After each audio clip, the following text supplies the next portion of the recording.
3 сентября около 7 часов вечера в дежурную часть поступило сообщение о том, что на Левобережном дачном обществе найден малолетний ребенок, ползающий вблизи оживленной дороги. При проверке сообщения сотрудники полиции установили, что девочку в возрасте около 1 года нашла проходящая мимо местная жительница. Ко мне 3 сентября подошла домой наша жительница, которая подобрала на дороге маленького ребенка, который без одежды, только в майке.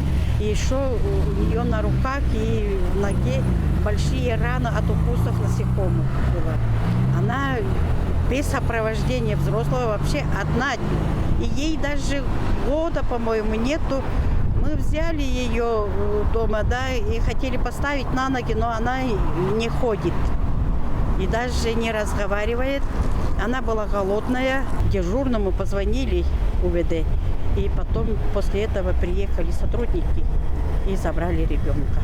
Как вскоре выяснилось, 28-летняя женщина вместе с малолетней дочерью прибыли из Увюрского района в апреле этого года и проживала на территории ЛДО. Как рассказывает председатель СНТ номер 3 Шорана Мангуш, на левобережных дачах неблагополучных семей, где дети находятся в социально опасном положении, достаточно много. Семей таких неблагополучных с каждым днем много стало.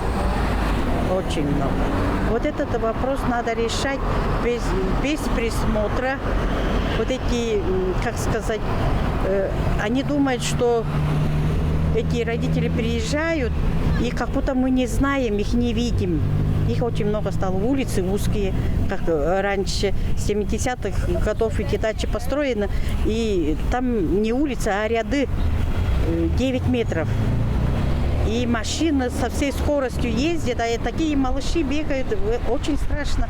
Женщина в тот день распивала спиртные напитки с малознакомыми людьми и ввиду сильного алкогольного опьянения не помнит, где оставила свою малолетнюю дочь, которая еще не умеет самостоятельно ходить. Помимо дочери, у матери-одиночки есть еще 8-летний сын, воспитанием которого занимается бабушка. Инспекторы по делам несовершеннолетних отмечают, что благодаря неравнодушным жителям удается вовремя выявить и оказать помощь таким детям. По итогам проведенной проверки сотрудников полиции было установлено, что в апреле месяце текущего года в город Кызыл приехала гражданка 93-го года рождения, жительница Увюрского района, которая на протяжении долгого времени злоупотребляла спиртные напитки, несмотря на то, что на иждивении имеет малолетнего ребенка.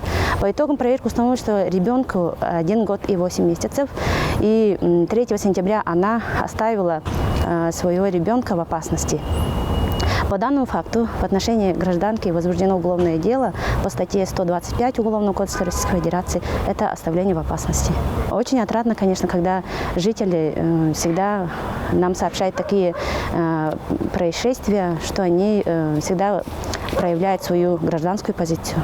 Подобный случай в столице произошел 17 сентября. Так, во дворе дома по улице Байхакской прохожие увидели ребенка рядом с женщиной и мужчиной в состоянии сильного алкогольного опьянения. Сотрудниками полиции установлено, что рядом с девочкой находилась ее 35-летняя мать вместе с сожителем. Как выяснилось, женщина прописана в селе Шуй Байтагинского района. У женщины также есть 2 старшие дочери, которые вот уже 5 лет содержатся в школе-интернате. В отношении матери составлен административный протокол за неисполнение обязанностей по содержанию и воспитанию ребенка. На заседании комиссии по делам несовершеннолетних и защите их прав был рассмотрен вопрос об ограничении в родительских правах женщины или принудительном лечении в наркологическом диспансере. Сама женщина на комиссию не явилась. В настоящее время ребенок помещен в детско-соматическое отделение Кызыла, где будет находиться до полного разбирательства. Айрас Албаяно, Юнмира Энергия, Тува 24.